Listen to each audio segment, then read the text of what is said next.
I'm Jim Reed. This is a page from my red clay diary.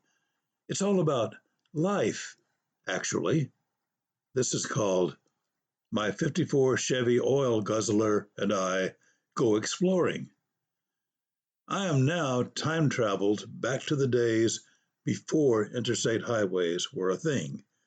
I struggle to legally park the Green Machine, my very first car, a rusty 1954 Chevrolet. Today, I get lucky. It only takes 6 forward reverse maneuvers to land between designated white lines. I creak open the driver's door and check to make sure adjacent vehicles are safely distanced from my precious cruiser.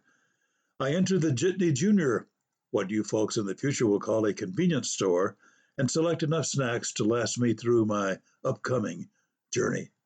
As I head down the winding blue road, I feel my independence beckoning. While inside this upholstered automatic shift rattler, I am my own boss. I am king of my own little booth of privacy. The AM radio picks up a staticky signal, providing me with a private performance by Nat King Cole. The Green Machine and I politely stop to allow a rattling locomotive to pass by. A quick glance and a smiling wave are offered to the engineer. He returns the gesture. Once the earth stops rumbling, once the flashing red signals are dampened, once the coast is clear left and right, I push gas pedal, savor rail bumps, and begin the journey.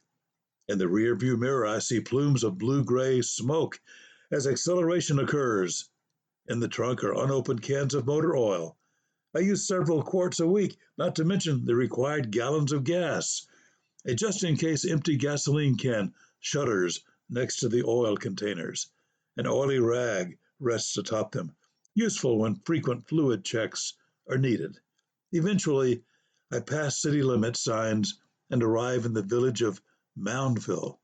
The state park is my destination.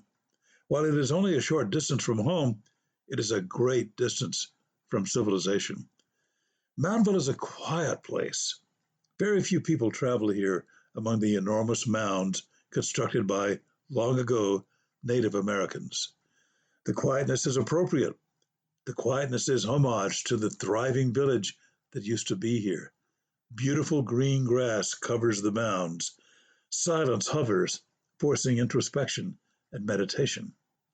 I drive through the enormous area, then enter the museum that displays instructive artifacts and exhibits that remind those of us living that there were once earlier families and tribes going about their daily lives.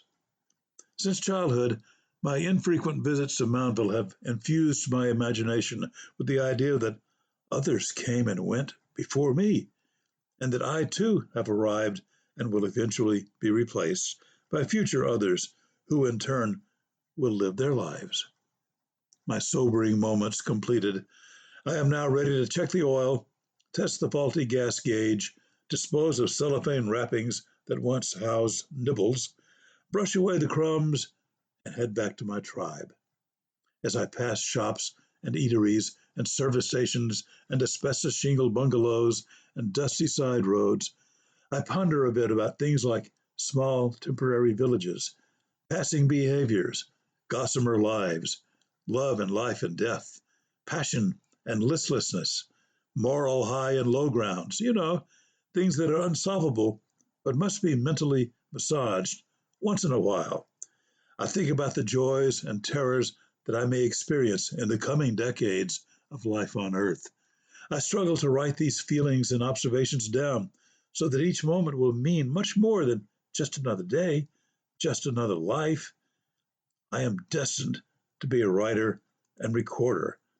I just don't know it yet.